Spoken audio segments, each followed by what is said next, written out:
Gunline, fire mission coming down. I'm your host, Lopez, and you're listening to the On the Gunline podcast, where we shoot the shit like we did out in the field.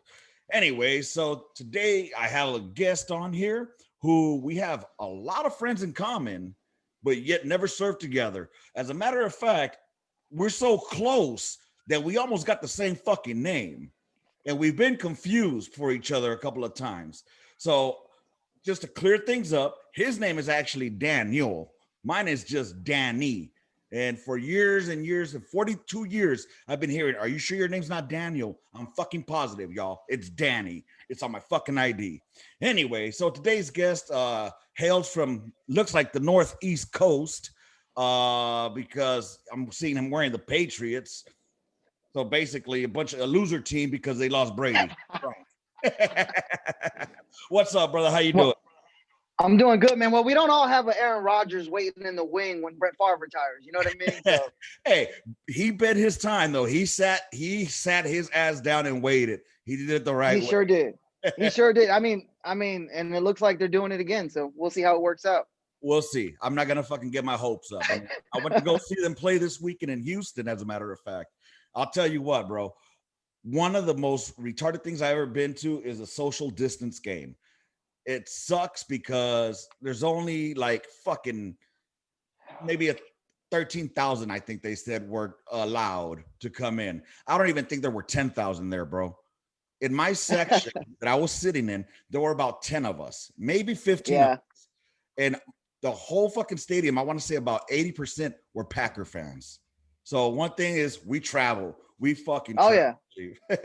Well, I mean, and they're also like a really, really like well-known, historically winning franchise. And just like the Patriots, you pick up a lot of bandwagon fans. And I hate to say that term, I don't like that, but you pick up a lot of fans when you win a lot. Yeah. And when you have a dynasty and stuff like that. And so it kind of grows as you see it with the Cowboys, the Steelers, the Patriots, the Packers, the Niners. They're everywhere, all over this country. Look, I'm just gonna throw this out there, and I might offend a lot of motherfuckers. Fuck the Cowboys. Fuck the Cowboys. All right. I hate two teams, the Bears and the fucking Cowboys. I hate both of them. So with that said, though, man, where are you from? I'm from a city called Paterson, New Jersey. It's 20 miles east of New York City. Okay, right on. And I live in Killeen. I'm still in Killeen. I'm still around Fort Hood. So I'm living in Texas right now. I've been here since about 2007. I'm sorry that you're in Killeen, bro. I remember my first impression of Killeen. I came out of the Rancier gate and I said, nope. Yeah, well, see, that's the thing. When you're from a really, I mean, I don't know. A lot of people don't know much about Paterson because it's a small city, but it's called Little New York, and it's actually statistically worse in crime and murder and things like that than New York City. So when you're from a city like that, Killeen looks beautiful. I mean, I love this place. I know a lot of people don't say that, but I love Texas in general. And then my family moved out here to Killeen, so I kind of stayed here too. Right. Hey, trust me, I love Texas. I'm originally from Cali. I'm from LA, born and raised. And that's why I ended up in San Antonio. Because San Antonio, what I dig about it, it's big enough to be a city, but small enough that you only drive 15 minutes north and you're in the fucking hill country, bro. Mm-hmm. It's fucking beautiful. I fucking love it, dude. I fucking love it. So yeah, dude. Yep. How'd you end up in the Army? It's a funny story, but when I was 18 years old, so I joined right out of high school. I graduated June of 2007, and I was in August of 2007. Okay. And basically, I was living in Jersey, and shit is expensive out there. I don't know how much you know about it, but it's expensive out there.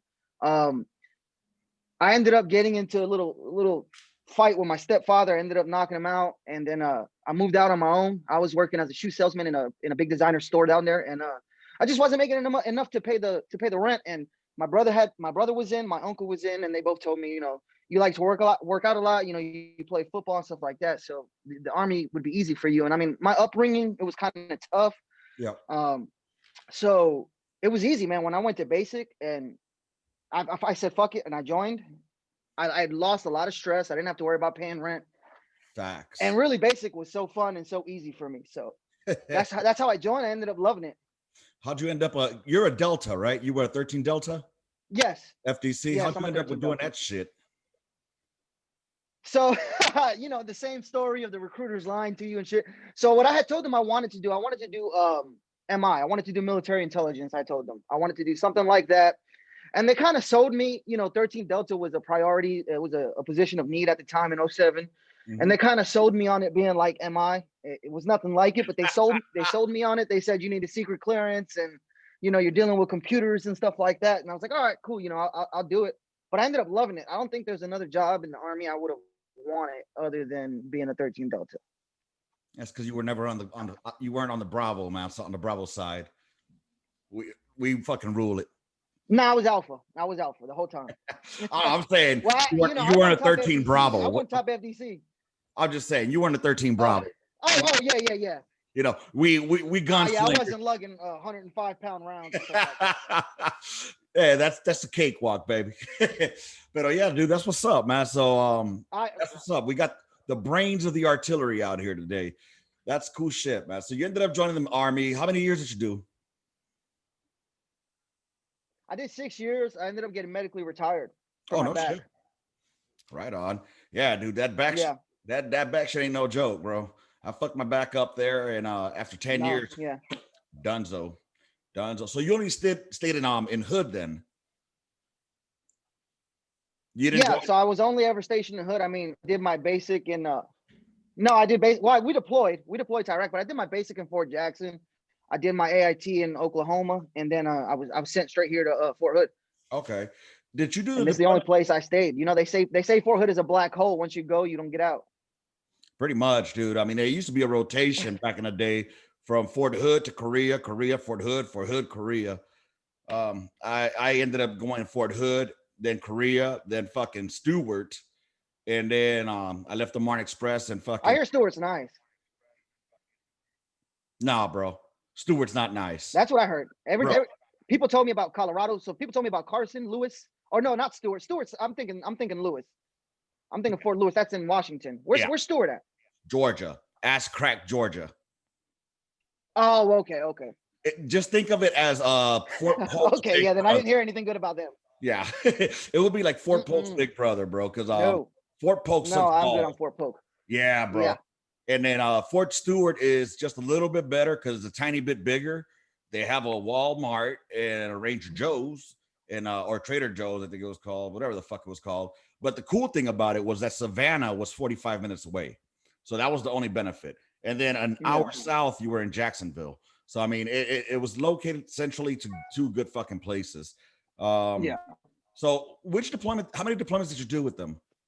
I just did the one. I did the one in 08 before the deployment. It was 08. It was 0810 was the name of the deployment, but it was 08 to 09. Okay. And then we were getting ready to go back to Iraq, to Mosul, and 4 days before deployment. Like, my bags had left and everything. That's when I became non-deployable, when my MRI came back. Got you. Yeah, fucking what you call it? That's where I ran into the cats again from because I was in 277 before they reflagged 582. Right. And, I was 277 initially, and then they reflagged. Yeah. Oh, okay. So wait, when did you get to the unit, to 277? Right after you left. Funny when you say people ask you about your name. When I first got there, I think it was February of 08, the beginning of the year. And when I got there, they handed me your folder. They thought I was you. So I could have easily stole your identity, but I gave it back. I told them I wasn't you. You didn't want that, baby. Trust me. There was an Article 15. So I was aware of you long before you were aware of me. Yeah, dude. You didn't want that Smith file because, trust me, there was an Article 15 already in there. So I didn't even look. I just saw it said Danny, and I was like, yeah, that's not me. I'm Daniel. Right on, dude. Fucking A. So yeah, so you did your time in the Army, got out, ended up staying in Killeen area. What kept you there? Well, actually, so when I first got out, I got out in 2013. When I first got out, I ended up going to Iowa because my wife is from Missouri. Okay. And she went up there to live with her sister in Iowa, which is right next to Missouri. And that's when I went to college. I became an emergency medical technician. I became a police officer. And then I just kind of got, my family had already moved here to Killeen, and I got Iowa. I don't know if you know anything about it, but it's terrible. I mean, there's cornfields everywhere. There wasn't even a barber in the town I lived in. There was like one McDonald's and a Burger King. Damn. And you had to commute 30 to 40 minutes away just to work every day. So ended up telling my wife, we're going back to Texas, and we came back. I think it was like 2015 or 2014, one of those 2 years we came back. Not only that, I mean, shit, you being a minority in there, you would probably be used for the workers versus, yeah, a resident. You know what I mean? Because one thing I do know about, I heard some racist shit out there. Oh, I'm sure. Excuse my language. I heard some racist stuff out there. Bro, we're on the gun line, brother. We can talk shit all day. All right, cool. All that shit goes. It's on the gun line, Chief. We don't edit shit. That's the only thing. I don't edit. Gotcha. So whatever you say, it goes out. So I got you. Yeah, fucking I lived in I've been through places like that. I visited Nebraska one time. Talking about more cows than people in the town. I'm good, Chief. I am fucking good. And but yeah, dude, that's good shit. So you ended up staying there. I'm originally, like I said, from LA. That's why I never went back over there. First of all, it's too expensive to go back to live out there, and to live back in a ghetto. I ain't about that life. I got 3 kids now. Yeah. What I could buy, the thing I bought this house for, I wouldn't even be able to get a house in Compton for. When I bought my house here. So fuck that. So absolutely. You did the cop thing. You did the ambulance thing. So those didn't work out for you. Now you're well. Go ahead. Now I'm a full-time stay-at-home dad. I awesome. Take my kids to school, pick them up.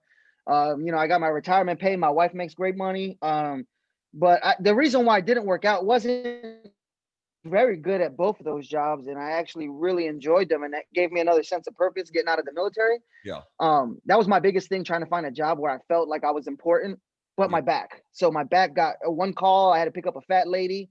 No disrespect to overweight people, but I mean, it really screwed my back up on one of those calls. So I'm not even allowed to work. My doctors aren't allowing me to work. Damn, dude, that's fucked up. And if they fat, bro. Fuck it. I'm a fat motherfucker now. I'm at 245 pounds. Me too. And you know what? I carry my yeah. weight. I'm not up there, but I'm fat too. Dude, when I got out, I weighed about 195-ish, 200-ish. I've gained fucking 45 fucking pounds, and what can I do? I blame it on COVID. I can't do shit anymore. So did you face any struggle? COVID's responsible for everything. Yes, it is. You know what's funny? Yeah. So go ahead. No, go ahead. I was just going to. I was going to ask you. I mean, being that you're recently out, and you mentioned one of the things is like finding a job that has a purpose, a sense of purpose. I think a lot of fucking vets, when we get out, that's one of the biggest things that we miss. We say we miss the military, we miss the structure, but I think I want to go ahead and change. Not only that, I think the biggest factor there is we miss the camaraderie. We miss the shit that we had there, and when we come to a civilian life, it's difficult to adjust because a lot of folks won't get us. And I mean, it's cliche as fuck, but it's just that they don't understand us. You know what I mean? No, it's true. Yeah. So absolutely. Yeah. Go ahead. No, so yeah, I mean, that's so true. Like when I was back in college, when I was studying to be an EMT, well, actually I was in paramedic school, but when I was in college, it was very hard to not get aggravated at people, not get pissed off at the way people would complain or the things they would complain about, or they would just, you would get one or two assignments and they would think that the world's going to end, that they can't do it. And it's like, man, if you only knew the shit that you could do if you applied yourself. I mean, I've been awake for weeks on end, not weeks on end, but you know what I mean? Like when we went to GRTC, when you're in the that last week of, I can't remember what it's called, but in the box when you're in the last week of JRTC and you're pretty much get a couple hours of sleep that entire time.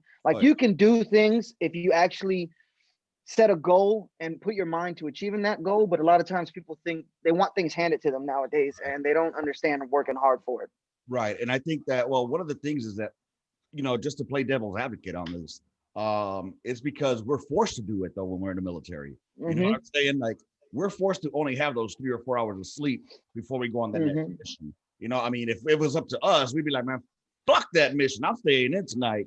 But I mean, it's our job, and yeah, are we going to complain about it? Fuck yeah. But afterwards, like we said, it's that living in that suck environment is what joins us together. That's like the fucking glue that keeps us veteran community together, and to hear people complain about shit like, oh, I got to do, oh my God, my latte was cold today. Bitch, Yeah. you know, Yeah. I had to snort fucking coffee to stay Yeah, awake. yeah. We were literally just taking coffee powder and just drinking it, putting the powder in your mouth and then taking a swig after that. Exactly. Dude, it's a trip. It's a trip, man. Well, that's great. I mean, you know, fucking what else is going on out there? Let's see. Well, let's just jump into it. You listen to the Great Debate. Right. You're definitely one of the biggest commenters on there. Yep. And Yep. and that's awesome because I'm all about dialogue. You know what I'm saying? Yep. I don't have a bird. No, I usually like to say I don't have a dog in the hunt. So I lean, I'm central, but I lean more right, if anything. It's what I've discovered about myself. You know, there's things, opinions that I agree on both ends, you know? Right. And so you are one of the few that are Latinos that I know of that are fucking voting for Trump. And that's one of my biggest things. Like, you know, I want to pick your brain because a lot of us get called sellouts for being conservative, you know, and I'm not even a Trump supporter, bro. I'm just a conservative motherfucker. When I say conservative, I mean fiscally conservative. I have conservative values. Your lifestyle is conservative. Yeah, you know, and it's the lifestyle that us as Latinos are brought up with.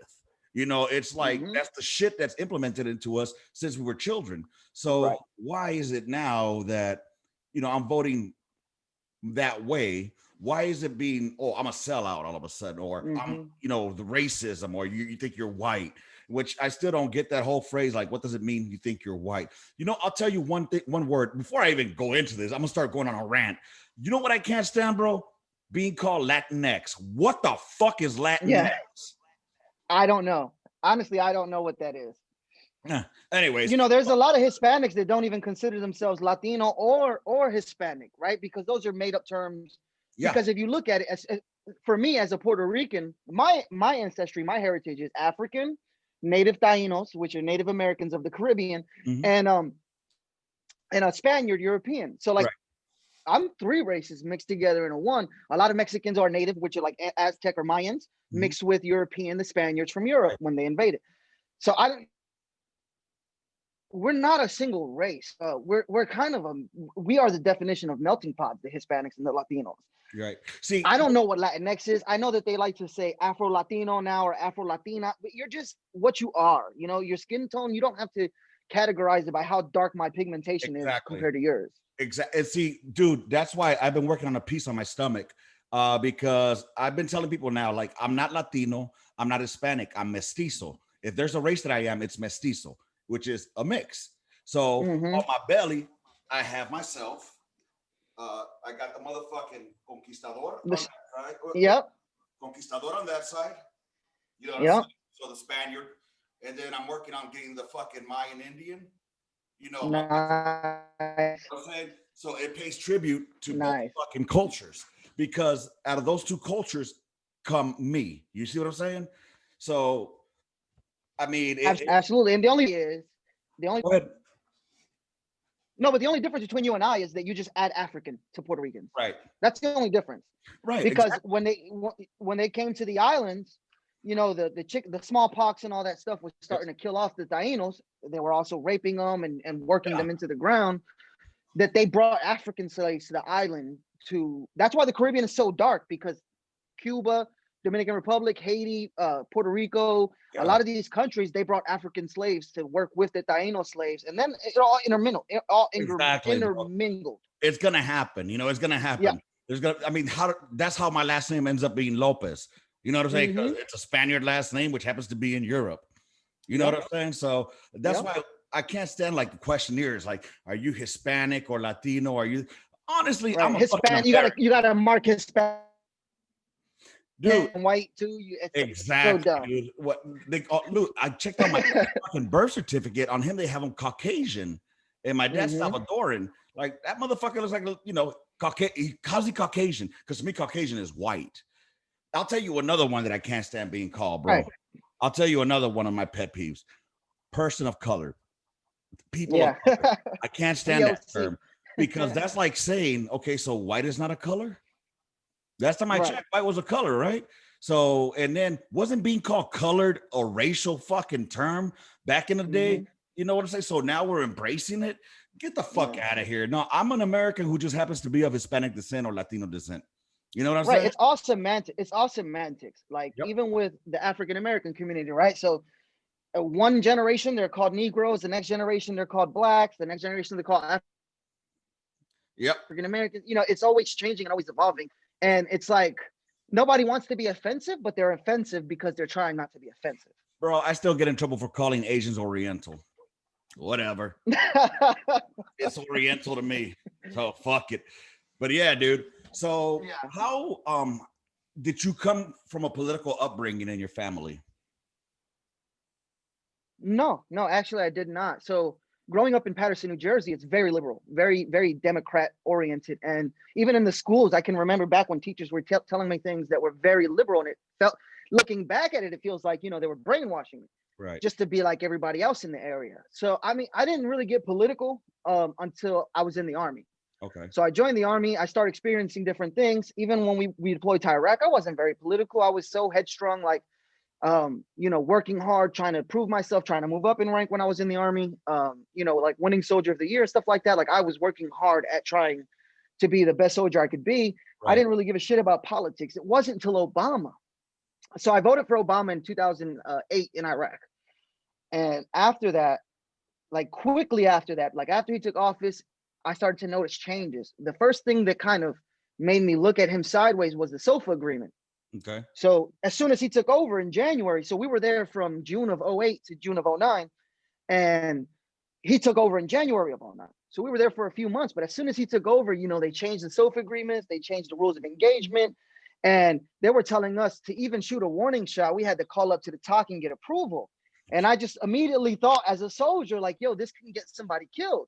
Mm-hmm. Like just a warning shot, like that's literally to stop you from fatally shooting somebody. So I don't see why a warning shot would take approval from the CP to be able to do it, because I don't have the time. If I'm shooting a warning shot, then a fatal shot is not very far behind. Yeah. Right. It's not very far behind, especially if you're going with the, you know, the 5 S's: shout, show, shove, shoot, shoot. Right. So when you do that, it's like you made it more dangerous for us to do our jobs in Iraq when it wasn't. That one thing wasn't even necessary. Now, if you want to say, I wouldn't have agreed with a fatal shot being called up to the TOC for approval either. But that would have made a little bit more sense than a warning shot. You couldn't even fire your weapon in downrange when you were in Iraq after Obama took over, and that wasn't enough to make me political. That wasn't enough to change me because all I knew was vote Democrat. That's what I was supposed to do. That wasn't enough to be like, I'm not voting Democrat anymore. When the government shut down, it was, I think, in 2011 when it shut down under Obama, and we actually lost the country's credit score dropped from a AAA to an A+. But when that happened, and when I was worried if I was going to get paid or not, and it was all over, if you remember correctly, Obama said, I want the deficit raised, but I don't want spending cut. And if I get anything other than that into my, on my table, I'm going to veto it. Okay. So he was basically saying, who cares who gets paid? I don't get what I want. And that's what happened. That working more very quickly, I realized I'm not a liberal. And a lot of my family's values, like being religious, right. Not want, there was a lot of things that Hispanics and Black people that if you were to follow a party, like abortion to people, right. Not to me, I'm not pro-choice, but to a lot of people that are pro-life, it's a religious thing. So you have the left that's telling you, oh, don't govern with religion. Right. You have the left that's just chastising. I mean, even Amy Coney Barrett, the Supreme Court justice that was just put in, they were attacking her because of her religious beliefs. Right. So if you're a religious person, how could you in good faith say that you're a liberal? You know what's funny? In my view. You know that you mentioned right now, Amy Coney Barrett. I was thinking about how much grief they're giving this woman when it wasn't too long ago that we were praising any woman to get in any position right. of power, right. Regardless of her fucking political affiliation or her fucking views on religion, because she doesn't, right. Well, when you're a judge, that does not factor in. It doesn't factor in at all. Exactly. You're supposed to abide by the Constitution. Exactly. Yep. In theory, that's how it's supposed to work. Right. In theory. And everybody's going to interpret it their way. It's much like the Bible. Right. Much like Yeah, the Bible, exactly like the everybody's Bible. going to interpret it in their way that benefits them. But I mean, Yep. I don't know enough about her. You know, I just know that if she was single and I was single, she'd get it. But you know, that's all. She looks like a MILF to me. You know what I'm saying? No, yeah, So, but to keep it honest, I don't know much about her either. And I'm a conservative, and I'm a conservative that stays up on politics. I only found out about her after. And the thing is, Trump had her name before 2016 when he ran for president. She was on his list of possible Supreme Court nominations. So right. that's on me. I didn't do my research to look into them. But from what I've heard, I still haven't heard a good reason why she shouldn't be nominated, other than there wasn't Obama couldn't put one in 2016, but it's still, he tried.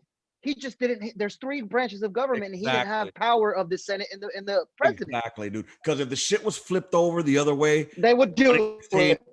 In 2016, if they controlled the Senate, bam, they would have done it. Whatever the fuck they wanted. So this whole bullshit of they play politics. Politics, what sucks, in my opinion. You know, I'm not well versed in it. I'm not the ESPN of fucking politics. But here's the thing: fucking back in the day, at least from what I gather, people used to come to an agreement somewhere in between. They would meet, and nobody was looked on. Yeah, common ground. Right. They weren't looked at as like losers for meeting there. That was actually something that was, you know, expected. Okay, we'll meet in the middle. But now, if you give an inch and the other person gives an inch, they're gonna be they want to take a mile. Yeah, well, not only that, but then they're shit on by their own fucking party leader. Oh, absolutely. Well, I think you see that more. I think you see that more with the liberals. I think the liberals have this mentality right now. I'm not saying this is their philosophy, but right now, with the last 2 election cycles, you've seen that as their philosophy, where it's really identity politics, which both sides play. I'm not going to say that's strictly to liberals, but they take it to this level where you're a racist, you're a bigot, you're a xenophobe, you're the worst human being on earth if you don't agree with them 100%, right? So for me, I would say BLM is 100% a terrorist organization, and I'll give my reasoning. But then I would say, you know, but I do think police brutality is an issue. I do think we need police reform. They don't want that. The moment you say BLM is a terrorist organization, they're going to shit on you. The moment you don't agree with them 100%, and the thing is, there's so many different opinions. You see it with Kamala and Biden. They contradict each other every day. Yes. But if you don't take both of their positions each time you're asked, you're a bad person. And I just don't rock with that. With the BLM thing, that's one thing that I needed to dig into, because I ended up putting it on my Facebook a while back ago, just about a week or so ago, that it's okay, you know, to say Black Lives Matter as a slogan. I agree with that. Absolutely. Black lives do matter. But then when I found out there was an organization called Black Lives Matter, that's when I was like, okay, so wait, these are the people that are actually wanting to get rid of the nuclear family. These are the people that are actually trying to, you know, you have to do your own research on them to find out if that's what you agree with or not. But I mean, but the definition of a terrorist is someone who uses violence to obtain an ideological or political gain. How is that not BLM in a nutshell? That is definitely 100% a terrorist organization. Exactly. And I agree with, I mean, I need to do more research on them per se before I could, like, you know, say they are a terrorist organization.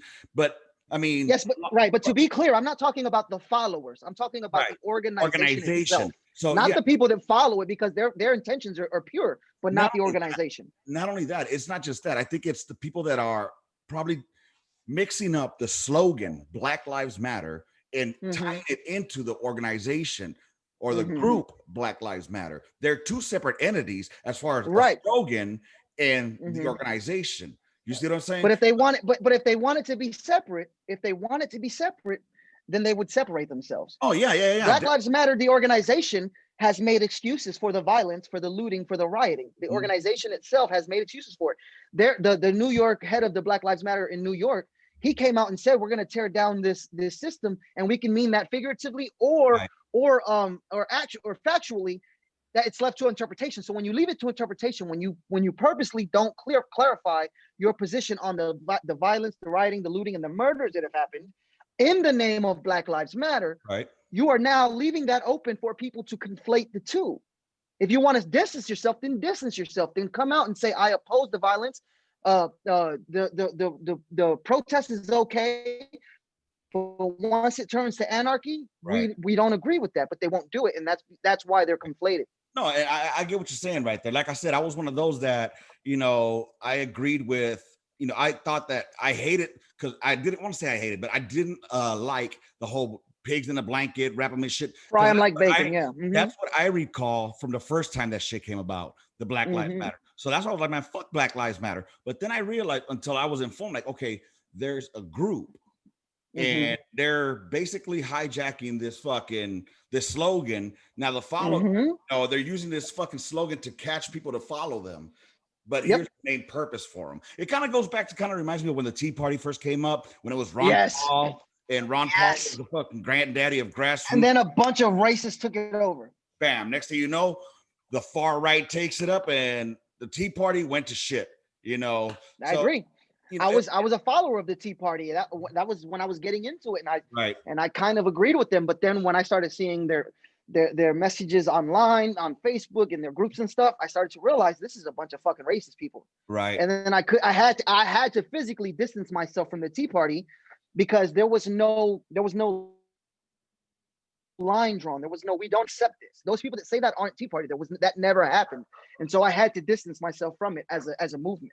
See, and that's one thing I don't like to do myself personally, is put myself in a category of Republican or Democrat, independent, because honestly, I keep saying this all the time. They're two wings on the same bird that's taking a giant shit on us. The same bird. Yep. You're right. For example, I mean, there was one candidate who I didn't agree with everything about her, but I could see her compromising, and that was Tulsi. I fucking love Tulsi. Tulsi Gabbard. I didn't agree with. I love Tulsi Gabbard. I didn't agree with everything about her at all. Let's point blank. I don't agree with everything about her. But you know what? You're not going to get 100% of everything from one person. I'll give you an example. Trump. Right. I don't agree with everything that he says, but my 401k looks really fucking good. And, my 401 is what's going to be my nest egg when I get old. So, yeah. And as far as this election cycle goes, I mean, you're right. And go ahead. No, you're right. You're right on Tulsi Gabbard. And I think the difference between, and I do identify as a conservative. I don't consider, so there's Republicans who are like the establishment rhinos that are those corrupt politicians. But I consider myself conservative. I don't know the Constitution like the back of my hand, but I do study it. I do base my opinions on the Constitution. I think it was a great document that had its flaws, but I think when applied correctly, it's a great document. But with Tulsi Gabbard, so there was a lot of never Trumpers, including me, when he ran in 2016. I was a big Ted Cruz fan. I didn't like Trump. I didn't think he was really a conservative. I thought he, like he does, puts his foot in his mouth. He talks too much. He tweets too much. And, but he still won the nomination. Right. Now, on the flip side, Bernie Sanders could have won both elections. Bernie Sanders could have won both elections and got fucked both times by his own party. Same with Tulsi Gabbard. Yeah. Tulsi Gabbard had big following, just like Bernie Sanders. But the Democrats put who they want in power, as opposed to where the Republicans, the people chose Trump. Not saying that the Republicans don't do dirty politics as well, because they do. But even though there was so much opposition from Republicans and Democrats to Trump, he still won the nomination. He was still the leader of the Republican Party, as opposed to where Sanders totally got fucked twice. And so did Tulsi Gabbard by the Democrats. Let me ask you, what do you say to people that say that Trump is racist? He's not. And what you point out to? Okay, well, when you ask them why is he racist, their number one go-to is Mexicans are rapists, murderers, and all that stuff, right? Right. But this happens often with Trump. The media takes his speeches, cuts it here and cuts it here, and then tells you, oh my God, Trump just said all Mexicans are racist, murderers, and drug dealers. But if they would have listened a few more seconds, they would have said, he also said, and some are good people. So he's implying that he's not talking about the entire race. Right. He's not talking about all Mexicans. He's talking about factually what happens on the southern border. Yes, drugs do come over. Sex trafficking does come over. Cartel does come over. That's a real thing that happens.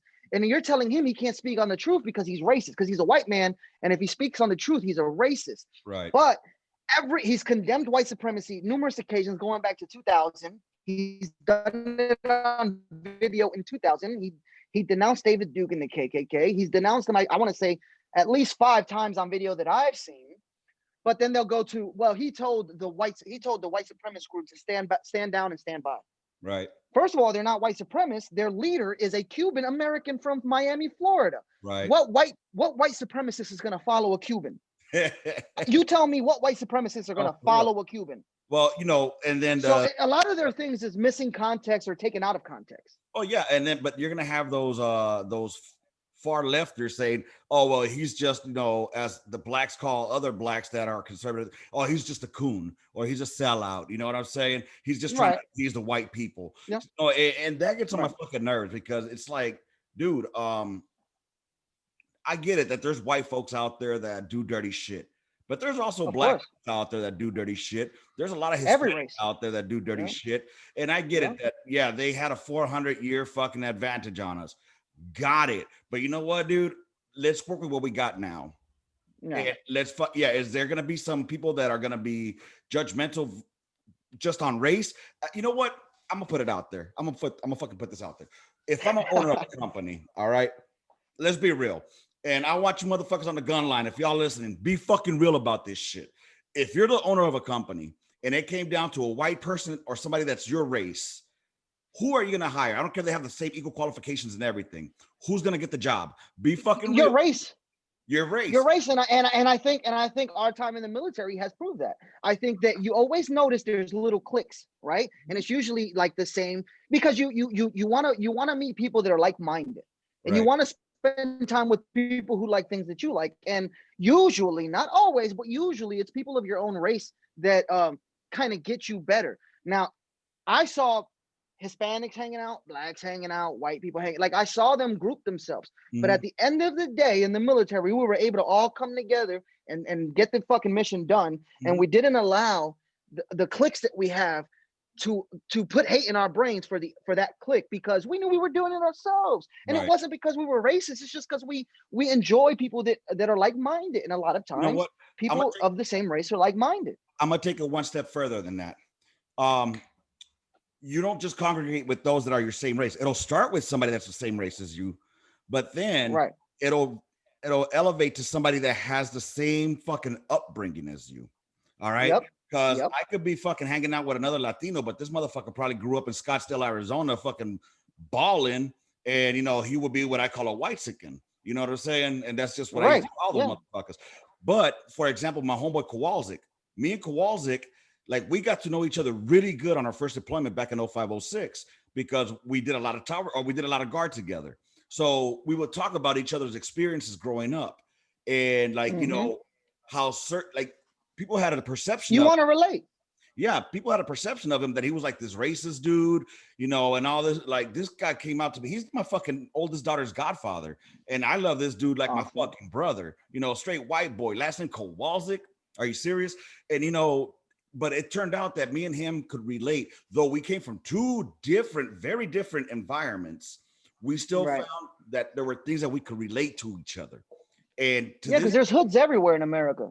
Right. And you can grow up poor anyway. Well, it's not just that. It's just being a part of a subculture also. Just certain things that, just bring that camaraderie. You know what I mean? So, yeah, I hung out with whites. I hung out with blacks. I hung out with everybody. Because in the Army, it took the Army or the military itself to expose me that there's more beyond South Central Los Angeles. There's everything is not the way you see it on TV. To me, when I thought of white people, I thought 90210. I thought, shit that, they show on TV, like, the teeny bopper movies. And all I knew being a Latino in South Central was, okay, the hood is the hood. You know what I mean? Yep. And then same thing with me from being from Patterson. I thought Texas was like all white people, cowboys. And I didn't know that it was a culture shock when I came to Texas, but it was still things that I could find myself enjoying with other people, even though it was completely different from where I'm from. Right. And, I trip out, check it out, dude. I was reading some shit about California, very, very liberal state. Yes. Now they're taxing motherfuckers that are leaving, with this capital gains tax, I think it is that up to because there's a mass exodus. There's a lot of people leaving California. Yeah, they're leaving, but these motherfuckers want to, even if you don't live there anymore, want to tax you for 10 extra fucking years. Are you serious? Mm-hmm. And that's socialism 101. Socialism needs people to work, right? You need the rich. What happens when, okay, so this is, liberals are more socialist. There's always socialist programs for both Republicans and Democrats, but liberals, right now, at least, their main philosophy is socialism. And socialism, to work, you need rich people. When they say billionaires shouldn't exist, what happens when you tax the billionaires out of being billionaires? Who's going to pay for all your programs now? You need the rich to exist in a socialist society. And a lot of times we find that the rich people, like Trump, don't pay their taxes, or they don't. Like, he paid 750, and I'm sure it was legal the way he did it. He found loopholes. He found loopholes. That's what they do. People from New York, people from California, the rich people are leaving because they don't want to get taxed 60% or higher. Exactly. They don't want to get taxed 60% or higher. And it's really not even rich people. Like, Joe Biden's plan is $400K. That's not rich people. That is a combined household income. That means two people that make just enough to live very well will lose 60% of their income. That's because $400K a year is not rich. Fact. Especially in California or New Jersey. Facts. Now, I mean, with that also, it trips me out. Like, if people want to say they want like a communist society or socialistic society, I just point to the military. There you go. Doesn't work. A E1 who's a private as an infantryman with the same amount of time will make the same as an E1 who's S1.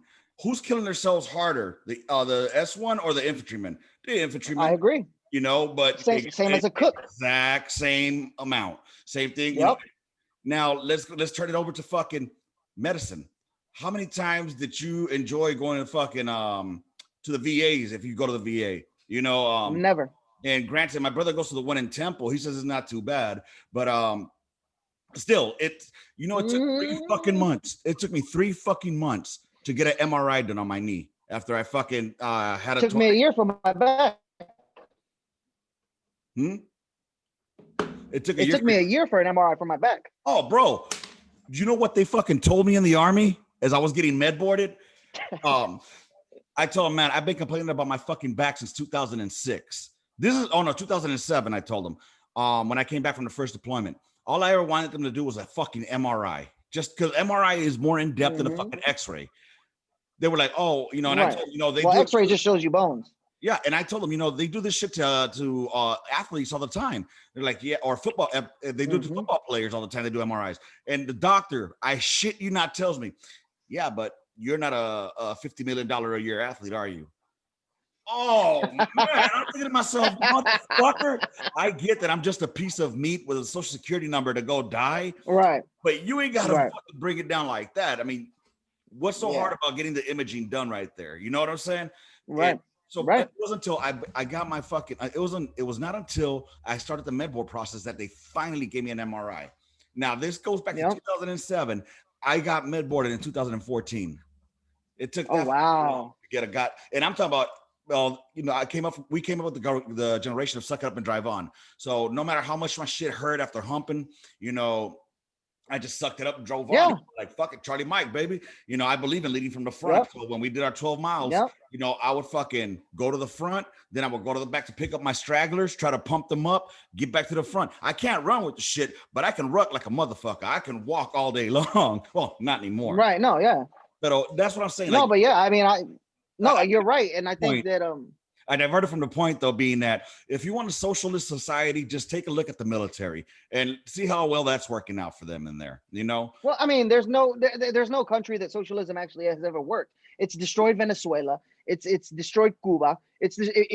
There's no, like, they like to point to Denmark and Sweden, but even Denmark and Sweden say we're not a socialist country. But if you look at the prices of, like, regular things, like a car is like 150% in Sweden, as opposed to America, where it's 100%. You get what I'm saying? Like there's no way that you can make a society socialist without raising everyone's money, taxes, and what they got to pay. Whether it's through how much they pay at the store for their groceries, or at a car dealership, or in their taxes that come out of their income. And there's always going to be a way that you pay.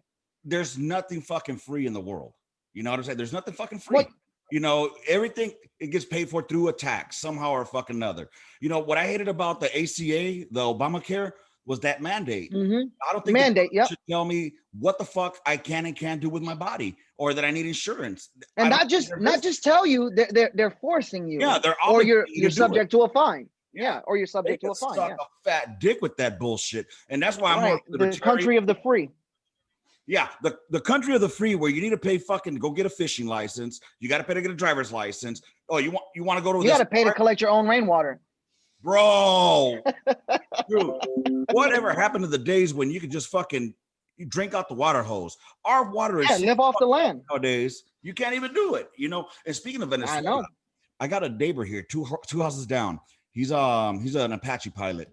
And fucking this dude, he's from Venezuela, and he's a big Trump supporter. And I think a lot of that has to do with because of what he saw over there, you know, in his home country. You know, Cubans and Venezuelans usually become conservatives. yeah, look at Cruz. Cruz, our Mhm. mutual friend. That motherfucker is super conservative because, and I'm sorry I'm putting you out on blast, fool. Sorry, but you know, I doubt that anybody will watch this shit that'll fucking throw you under the bus anyway. But I mean, it's because his father is from Cuba and had to come from that regime. You know what I'm saying? So I can Yeah, but understand. you can't down the guy because he knows. You know what I mean? Like when you base it on life experiences, that's the problem with the left is they want to vilify you just for being a conservative, but his life has brought him to become that. Same with me. Same with a lot of conservatives. Let me ask you, dude. What do you think It's happened? okay to have differing views. Right. What do you think happened though to the Democratic Party of Kennedy, who said, you know, ask not what your country can do for you, but what you can do for your country, to now it being flipped? Yeah, Kennedy to, would be you know what I'm saying? Kennedy would be a huge conservative in today's age. Yeah. What happened to What that? happened? So if I because I can go into a conspiracy all day, but it's unprovable. My opinion is that Russia, but it's true. Guys like Bernie Sanders went honeymooned in Russia. But the Russians actually publicly said that they were going to infiltrate America, and in a couple of lifetimes that America would become a communist country. And what they did was it's all history, right? History repeats itself. And the easiest way to power is through socialism. Through socialism, it becomes communism, and now you can have a dictatorship. So that's the easiest way. And throughout history, we've seen it done that way. We've seen it with the Nazis. We've seen it in Russia. We've seen it in Cuba. That's the easiest way to gain power. And basically, what they do is how the left projects everything that they do onto the right. So they say it's a disinformation, like the whole thing with Hunter Biden, right? All the evidence proves that it is a legitimate laptop that he dropped off in Denmark. Even Biden's attorney asked for the laptop back, the hard drive back. How is that a Russian disinformation hoax? But that's what they say, right? That's what they said in 2016, even though there was no proof. I saw this on the Great Debate. Mm-hmm. One of your guests brought up the Russian interference. Now, no one's denying that Russia interfered, but a liberal investigator investigated it and found that there was no collusion. There was no ties with Trump to Russia. Okay. Then, furthermore, it comes out through declassifying documents that that Hillary Clinton thought up the plot after her email scandal. She thought up the plot to say that all done by Russia, and that Trump is colluding with the Russians. Mm-hmm. Then Hillary also funded the Steele dossier. The Steele dossier had fake information in it, falsehoods and non-truths in it, used to spy on an American citizen, paid for by the opposing nominee. Mm-hmm. And they impeached Trump because he wants to look into Hunter Biden and what we are now finding out to be true, that Hunter was selling access to his father overseas. And this is provable. This is all provable. You know, I mean, I think I'll tag along with I'll tag along to the conspiracies. I think there's other powers that be above that enjoy seeing, you know, the country divide itself, because you divide and conquer. You know, you have pin everybody against each other, you know, take away their rights little by little. They'll never notice it because it's being done in the name of fucking security. And next thing you know, we're fucking living goddamn the Handmaid's Tale. I have a great example to that. Yeah, go ahead, pimp. So you said in the name of security, or in the name of safety, or the public, it's the public's interest to do these things, right? Think about one of the liberals' main problems. What they really try to do they want to ban what they quote unquote call assault rifles. Right. This is probably the biggest reason why I became a Republican. I love my Second Amendment rights. I love them. But think about it, right? What do they want to ban? Assault weapons. When you go into the statistics, the FBI statistics implemented by Obama to study policing. So it's all liberal done. It was done, implemented by a liberal. When you look into the statistics for 2018, I don't think 2019 is out yet, but there was like 60,000 gun deaths, right, in America. Half of those off the bat were suicide, which nobody can stop. Yeah, they kill themselves with a gun, but if they want to hang themselves or slit their wrists or pop some pills, they're going to do it either way. Right. Japan has the highest suicide rate, and they don't even have guns for their civilians. Right. So you take away half of those, you take away 30,000 deaths, and a lot of those are suicide. Now we're at 30,000, and these are rough numbers; they're not accurate. But the last number I'm going to give you is going to be 100% accurate. So in 2018, when they did their study, half of those were suicides. The other half broke up, and a lot of times they took gang violence and put it into the category of mass shootings. Okay. Because in America, every country has a different definition for mass shootings. America's anytime after four or more. Yeah. 4 or more in America. So if there's a drive-by that shoots 4 people, that's considered a mass shooting. Right. But most mass shootings are done with handguns, even if you include the gang violence, like in Chicago, Cali. 209 deaths out of those 600 or 60,000 deaths of guns. Only, this is an accurate number, 297 deaths were by rifles, and that includes all rifles. So bolt action, 22s, lever actions, all rifles were 297 deaths in America in 2018. So you're telling me that a subcategory, that 297, an AK and an AR-15, that's supposed to make the public safer when that's not even the weapon of choice for mass shootings? It's a political grab, because once they take those away, they can slowly take more. There's like thousands of gun laws on the book right now in America. Right. None of them make you safer. What's a barrel shroud? Why is that considered an assault rifle? Why is if I hold a gun like this as opposed to like this, why is that bad? You're from California. You got to hold it like this. You can't have a pistol grip, or it's an assault rifle. Right. You know what I mean? It's just silly that's what they attack, and this is why people don't take them seriously, because you're saying it's in the public interest or in the safety of the public, but really it's not. If you really wanted to be safe, then we would have to have a conversation about banning all guns, because most guns that are used in America for homicide are pistols. But you can't take those away, because we have a Second Amendment right. Yeah.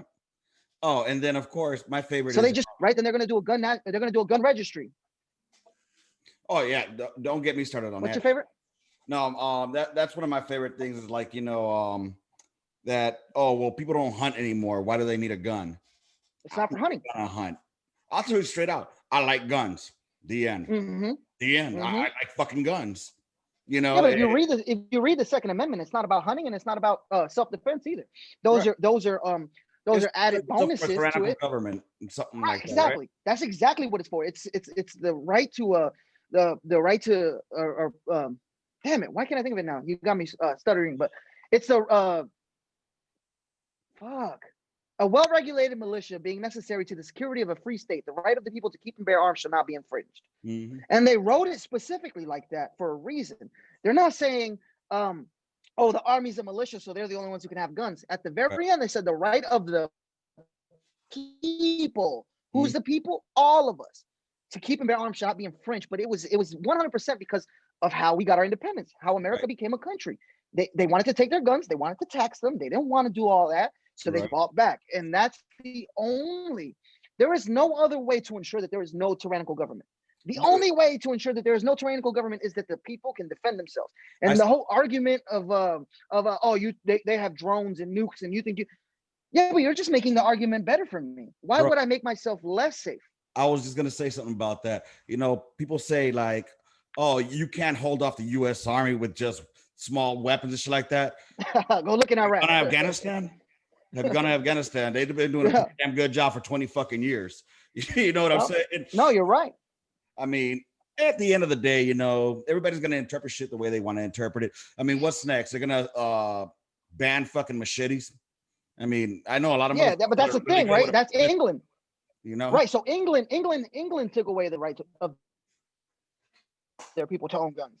And what is their problem now? They keep having mass stabbings. Now they're talking about banning knives. How are you going to ban a knife? I can't cut my fucking meat in the kitchen. I can't cut a piece of steak. There's no way to stop evil people other than self-defense. That's the only way to stop someone who's evil. Yep. Only way. Oh, I agree with you. I can't look at you and be like, oh, you're evil. There's plenty of shooters, mass shooters that we never knew that they had issues, mental issues. There's no way of stopping it. Let me ask you, there's a lot of people that want to regulate, regulate, like the capacity of a magazine, or as civilians call it, a clip, how many rounds you could have in there. What are your thoughts on that? Okay, so my thoughts are hell no, first of all, right? Unless you're going to limit what the military uses. If the military can only have 10 round mags, then I'm all for it. But you're not going to do that because they know that in a crowded scenario, which we're now seeing is a big thing with all these riots and people going around cars and attacking people. First of all, if I have a 10 round magazine, if I'm going to use my gun, if I have a 10 round magazine and I have a misfire or a feeding problem, what's the first thing you do? Drop the mag, rack, and then go back on, right? You're already losing rounds when you do that. Right? Guns are not, they're machines. They break, they mess up. So if I have to clear 2 jams, that's 4 bullets I've lost in that fight. Right. I just don't see the purpose for it, right? Because if I have 10 round mags and I'm gonna go shoot up a place, which I'm not gonna do. But if that was my intention, I'll just have 20 10 round mags because I go places where people don't have guns and they can't protect themselves, like schools and movie theaters and stuff like that. Then I can drop and reload 10 times and do it. You know what I mean? So the stuff that they target is probably the main reason for why people are conservatives, because it's so dumb. You can't even fathom, like, why are they doing this? It doesn't make any sense. It's got to be for a power grab. It's got to be because the only reason is to take over it and we can't defend ourselves. And then another one I dislike is calling it an assault rifle. No, a rifle's a fucking rifle. I mean, well, there is a definition for assault rifle. And so the minute I try to stab a motherfucker with it, it becomes an assault weapon. You know what I'm saying? Exactly. So, anything can assault somebody. Exactly. But there is an actual definition for an assault weapon. And an assault weapon used to mean fully auto. Okay. That's the only classification. It was a fully auto weapon, which was what they would consider an assault weapon. It was actually a term made up by the Army, by the U.S. Army.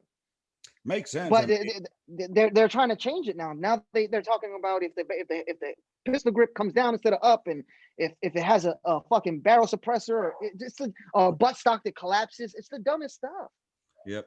None of that makes them any safer. But there's a lot of idiots out there too that are gun nuts that are fucking too much. Like we used to call them gear queers in fucking the Army. They had all the fucking high speed shit on their M4. But all they did was fucking gate guard. Like, dude, what do you need that shit for? Why do you need that? It was pathetic. We call them internet commandos now. Okay. So yeah, these guys, they're overbearing. They got their weapon. They have another weapon. They have everything showing off. First of all, okay, you got a weapon. I'm not a fan of open carry. I'm not. I mean, the way I look at it, if you're gonna open carry, fuck, to me, bring back the Wild West. You want to know? Fucking shoot it out, baby. I'm not a fan of it. I just think tactically it's a huge disadvantage. It is, because if I know that motherfucker's got a gun, he's gonna be the first one I'm gonna go for behind his back, knock him the fuck out, and take his weapons. Right. The evil guy is always gonna have the drop on the good guy because they're the ones that know what they're going in with their intent. We don't. Right. So I'd rather nobody knows when it's on me. Exactly. I think it should be just fucking let everybody be concealed carry. Yep. No, that way I guarantee you. You know what? I guarantee they bring back fucking public hangings. A lot of crime will start going down. I'm all about that shit. Fuck that. Yeah. You got a pedophile out there, put his fucking dick on a wood block, chop it. Let the motherfucker. I'm not gonna go that far. I mean, the pedophilia thing, yeah, but publicly hang those motherfuckers. And those motherfuckers are 100%. Well, we're just talking pedophiles, and I agree. But it's pedophiles, murders. Rapists, all those motherfuckers. Hey, you did the crime. But sometimes the judicial system gets it wrong, so that's why I'm not in favor of that. All right, but I'm also 100% guilty. Certainty. Yeah, beyond a reasonable fucking doubt. Not fucking judged by a jury of their peers on Facebook, but there's DNA fucking evidence. This motherfucker is on videotape. This motherfucker did it. Hang that motherfucker. put that motherfucker to death, Chief. Let everybody see it. I'm all so about ironically, my stance on abortion is liberal, right? I'm not pro-life. I'm not necessarily pro-choice, but I'm not pro-life either. I'm kind of somewhere in the middle. Okay. And then my stance on the execution is liberal as well. I'm not a fan of execution. Oh, that's cool. I'm just not. And that's awesome. You know, I'm all about. Here's my stance on. Here's my thing. I don't like it when they say that it's not a life when it's in the belly. Okay. Yeah, I don't like that either. When my daughter was 11 weeks my wife was 11 weeks pregnant. We got her first ultrasound. That's when we confirmed it. And I remember seeing Emily kicking her little feet in there, hearing her heartbeat. And I'm thinking to myself, that's my baby. I didn't think that's my fetus or that's my fucking glob of cells. I thought that was my baby. Now, absolutely. Now, on that point, like, I don't want to say I'm pro-life, but I am pro give the baby a chance unless it is detrimental to the safety of the mother or the quality of life of that child. You know, so we're kind of in the same. So we're kind of in the same realm. Right. I'm also one of those where if it's rape, incest, underage, health risk, I'm okay with abortion. And the thing is, people throw that one out a lot, but the statistics don't show less than 1% of abortions in America is under those circumstances. All of those combined. Now, if it's two motherfuckers that fucked and got knocked up, you know what? You fucking old enough to do that deed. You're old enough to raise a child, or at least I'm right there with you. Adoption. You know, there's a lot of families out there that I'm sure that would love to adopt, but unfortunately, the government's all up in it, so it's hard as fuck to adopt. You know. So anyway, no, you're right, and but I think that's also like I saw something today on my Facebook where somebody said I posted a picture of Amy Coney Barrett, and she was holding up that notepad when it was empty, but it said "Happy Birthday, Hillary" because she got nominated or she got confirmed on Hillary's birthday. Right. And my first comment was, "Oh, it must be nice to be a man and not have to fear about getting your rights taken." And I couldn't fathom how electing a woman or nominating a woman or confirming a woman to the Supreme Court, people fear that the women's rights are going to be taken away. So the difference is we don't agree on the fact that it is a woman's right. We disagree. I think it's a right of a baby because when left to nature, it's going to be human, right? Before abortions even existed, that wasn't a fetus, that wasn't a clump of cells, that was a human being growing in your body. And if left to nature, it's going to be born. So I think it's a difference. It's not women's rights, right? Because if she what kind of woman would vote against her own rights? Which we also don't know how she's going to rule. But I'm just saying, I don't see it as an attack on women's rights. I see it as she rightfully got her position, and however she judges, and exactly. I don't think she's anti-women in any way, shape, or form. I think she just has her own beliefs. Exactly, dude. And I mean, again, whatever her beliefs are personally, I don't think will dictate how she ends up fucking, or morally will dictate how she does it against the law in the law. You know, and what pisses me off a lot is like they talk a lot about women's rights. And last time I checked, it took two motherfuckers to make that clump of cells. You know, shouldn't the father have a say in this too? Yes. You know, because I tell you what, I was having that debate today as well. If a woman decides to keep a fucking kid, guess what? That dad's gonna get hit with that goddamn. I'm on the hook. And if I don't pay, if I wasn't ready and I can't pay, nobody cares. They're gonna take my driver's license away. They're gonna lock me up. They're gonna withhold my taxes. And exactly. Everything. So I was gonna say, but I wasn't gonna bring it up on the show. Is I have like a radical view when it comes to pro-choice. I'm kind of, like I said, I'm not pro-life and I'm not pro-choice, but I'm somewhere in the middle. And my middle is either we only limit it to that less than 1% of people who actually need that abortion. And I told her, she said, a lot of people don't want to report rape. And I said, well, you know what, that's not a good thing, right? We should normalizing reporting rape, because when you don't report rape, most rapists commit the offense again. Right. And you're just allowing someone else to get raped. You shouldn't fear. You just go report it, suck it up, and make sure that you or somebody else doesn't get raped by this person again. Right. And even if they don't get convicted, if he does it again, now he has this case already in his file where it's like, okay, now it's a pattern. Mm-hmm. But if we don't do that, if we don't limit it to the less than 1% of people who need it for those circumstances, then we should give the father a chance to opt out as well, because it's not a fair system right now. It's not yes, you're carrying a baby as a woman, but you didn't make that baby by yourself, and you can't physically make that baby by yourself. So if you can abort it simply, like 99% of abortions in America, if you can abort it simply because you weren't ready, then that man should be able to say he's not ready. And what people say all the time to that is, well, he can give up his rights. Well, when you give up your rights, you still have to pay. The mother has to specifically say, it's still the mother's choice to say, oh, I don't want his money when he gives up his rights. Even if you give up your rights, the court can still force you to pay. You just don't get to see the baby, which I don't understand why anybody would take that deal. I really don't. That's fucking. So I'm more, if you're gonna say that this is fair, this, because it is constitutional. Abortions are constitutional. So if you're gonna say that that's fair, then you got to give the man a right to back out if he's not ready as well. Right. Hey, that's the only thing. That's the only fair way. I'm pro finances, baby. So yeah, I'm pro man when it comes to that. And I have 4 kids. I'm a good dad. I love my kids. You know what I'm saying? So it's not that I want out, but it isn't a fair system. Exactly. Right now, all anyone cares about is the woman's choice. Right. No, the men get thrown to the side. Like, you don't matter. Nothing you say matters, even though that DNA inside of there's part. Exactly, dude. And that's my biggest argument right there. You know, the guy should have a fucking say in it. That's just my view. But of course, me saying something like that is anti-woman I got 2 daughters. You know what I'm saying? I tell my daughters they can do whatever the fuck they want.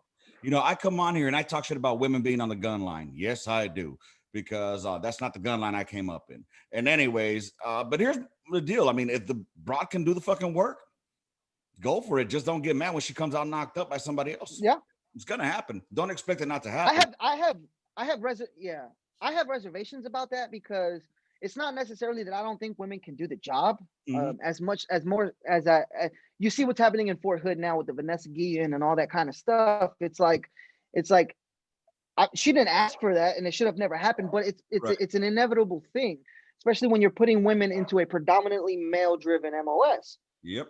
When you do that, we've seen it when men go crazy around that. And when you're depressed, like being in jail. I'm gone for 15 months. I want pussy, and I want something, and I can understand that sometimes some men can't control their urges and they're gonna do something evil. Let's put a twist on this shit, because just like men want pussy, ladies want dick too. You know what I'm saying? Yeah. And they're gonna go for this manly fucking alpha male within that fucking unit to get laid. You know what I'm saying? Or the highest. What's gonna happen there? You know what's gonna happen there though? That's gonna lead to fucking because there's gonna be somebody who's gonna get butthurt that she didn't fuck him. You know what I mean? And then it's gonna cause animosity between them. So, and of course, people say, well, it's a professional environment. You shouldn't be doing that anyway. Bitch, have you been on the line? Get the fuck out of here with that bullshit. When motherfuckers like that, it pisses me off. I absolutely think there's a place in the Army for women. I just don't think it's combat MOS. Yeah, it's called a cook. One more. It's more. There's more. She can do more than make a sandwich. You know, like women are good organizers. Dude, they got S1, they got medical, they got all those soft skills. You know, you want to be a mechanic? Go for it, sweetie. You know, but here's the thing too. You know, we have the FET team. You know, and with that FET, we ended up having somebody from the gun line hooking up with somebody from the FET. So that just shows you it's going to happen. And that's not that there's anything wrong with it, because those two are great friends of mine. I love them. But I'm just saying, if it shows you what happens on the line, it's going to fucking natural. You know what I'm saying? You and I have seen how negatively it can impact men. And it's not to blame the women, but it can negatively impact men, because we've seen it. We've seen guys dating the same girl in the unit, and she's doing it behind their backs, and then that causes nothing but animosity. When you're in Iraq and you have weapons every day, you're running missions every day, and a lot of shit can go bad. The last thing I need is someone to try to take me out because he thinks I'm screwing his chick, or I am screwing his chick and I didn't know it was his chick. Right. You know what I'm saying? Yep. I'm with you, baby. I'm with you on that. I mean, hey, shit happens. 2 tears in a bucket. Fuck it.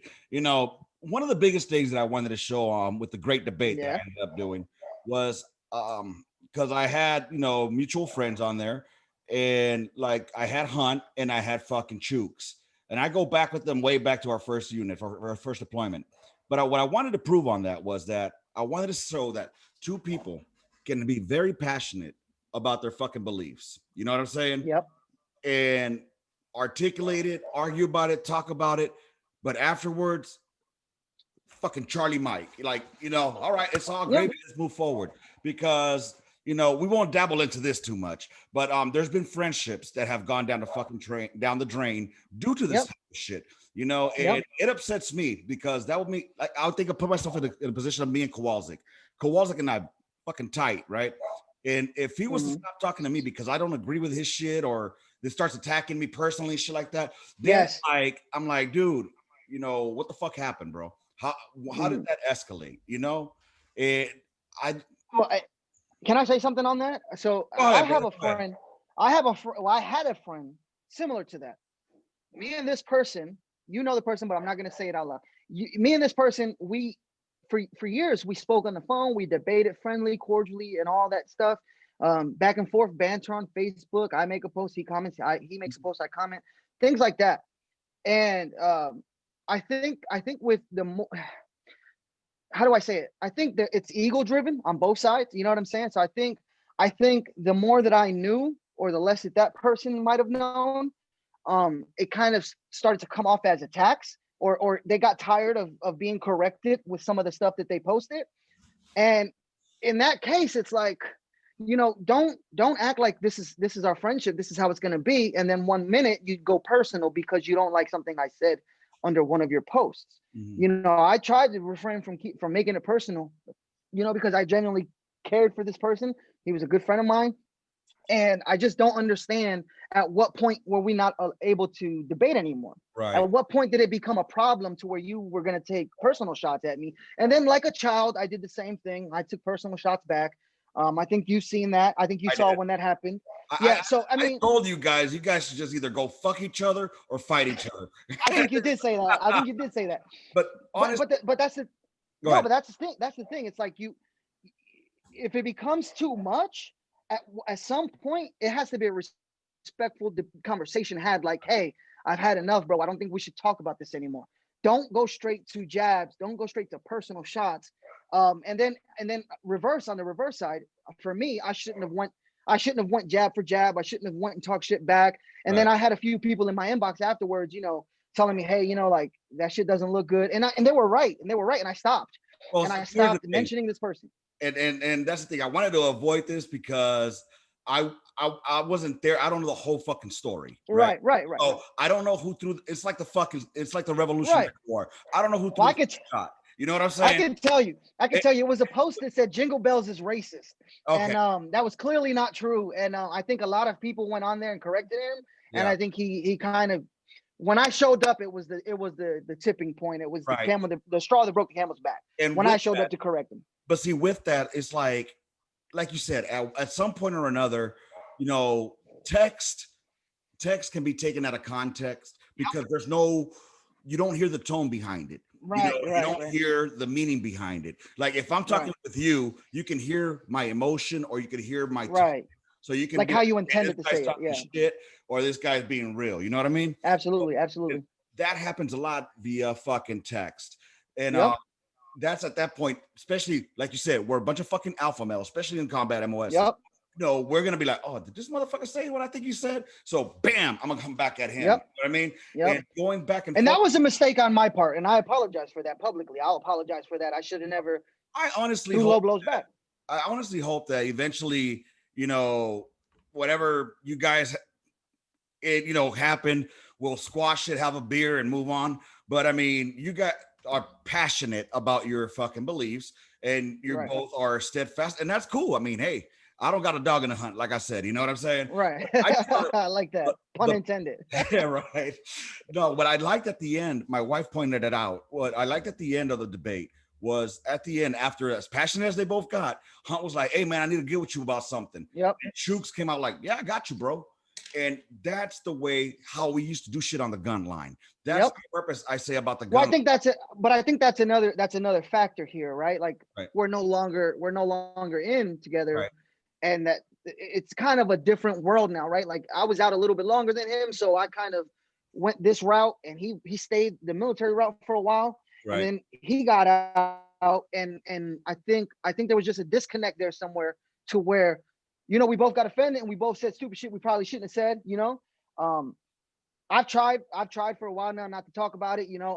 Under the great debate, commented. I tried to stick to the topics being spoken about. I did take a little shot. I know exactly which shot I took about the on the phone thing. But other than that, it was even that I shouldn't have done. Honestly, I think even that opened the door for something. You know what I'm saying? So I just hope that in the future, or from anybody that watches this, if you do disagree with someone you consider a friend or a family member, rather than going back and forth, the moment you realize that you're at that tipping point where you're gonna curse somebody out or go personal, I just let them know, hey, bro, like I can't, like I'm starting to get offended with this shit, and it might get bad. Somebody has to take the initiative. Road, to road and be like, hey, you know what, dog? I don't know if you were serious on that last comment, but let me holler at you real quick. I think that was a little bit low blow, bro. How about we just call it quits right there, rather than it progressing? But again, especially if you got alcohol involved, a lot in of the heat of the moment. Oh yeah, it's like when you get into a fucking dick. It's a dick measuring contest. It's basically what it begins. It's egos. Yeah, and then of course you start getting more boost when you see motherfuckers liking your goddamn shit. So it'll be like, oh, now it's on.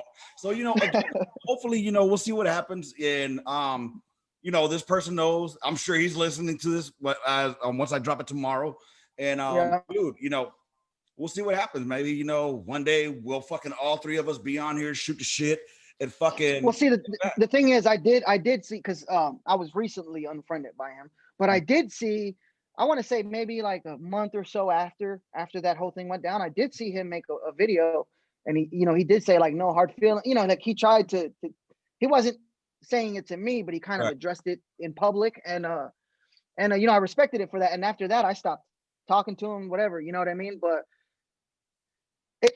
I hope it's repairable, but if it isn't, I wish him nothing but the best. My views aren't going to change. You know what I mean? Like the things I believe passionately. I believe I'm right. Even if I'm not right, that's how I feel. Right, exactly. And I'm sure that's how he feels. You know what I'm saying? So it's kind of hard once you've reached that point of no return, it's kind of hard to go back and fix it. Right. And what's funny is that's one of the things, like, when people already have their minds made up, why should we even have debates anymore? If people are so fucking by their partisan lines, it just trips me the fuck out. Like, why do we even have these debates? It's more for entertainment now. Well, I think we can change. I think we can change people's minds. I think that's why people do it. Well, I think that if you come with a fact or something, like a little tidbit that shows you're right on something, and everybody does it. Everybody, even if it's a joke or something, everybody validates their own shit. Look at the first debate between Trump and Biden. That was the most garbage shit I ever seen in my life. Yeah. Yeah, it was. and again, it's those that already made up their mind. 90% of this fucking country, 95% already has their mind made up. The other 5% can't vote because they're felons. So I mean, they don't really count. So I mean, it's a fucking trip, dude. And I'm hoping, honestly, that this ends, November 4th. But unfortunately, I don't think it's ending November 4th because of the mail-in ballots. It's gonna linger for a few weeks. This thing is gonna fucking go till about March. I think we'll finally start getting. It's possible. I mean, I'm talking about once off their inauguration and everything. And then it's just going to be 3 more fucking years of listening to either badmouth Biden or badmouth Trump, because you can't always please everybody. Long gone are the days when people never talk politics and people just fucking. Yeah, it used to be a rule, right? It used to be a rule. You don't talk politics, sports, or religion. Sports, we always talk. Fuck sports. We can talk sports. We can debate. Well, because it gets passionate. It does get heated. It gets heated. But the thing is, politics, I think they're all bullshit. All politicians at the end of the day. Just my point of view on politics. No, I agree with you.